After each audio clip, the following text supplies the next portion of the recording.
তারিখ ১/৯/২০১৮। শিবলি চৌধুরী যখন আইরিনের বাবার অফিসে গেল, কর্মকর্তাগুচ্ছের এক লোক শিবলি চৌধুরীকে রিসিভ করল। অফিস কক্ষে প্রবেশের পর তিনি পরিচয় দিলেন, তিনি আইরিনের বাবা।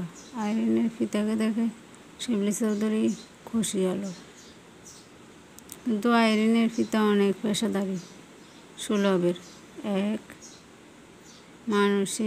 পরিশ্রম করে তিনি তার ব্যবসায়িক প্রতিষ্ঠান গড়ে তুলেছেন। তিনি সরাসরি শিবলি চৌধুরীকে বলে ফেললেন, দেখো বাবা, আইরিন হচ্ছে আমার একমাত্র কন্যা। আইরিনকে আমি সীমাহীন ভালোবাসি। আমি মনে প্রাণে চাইব আমার কন্যার বিবাহ ঢাকাতেই হোক।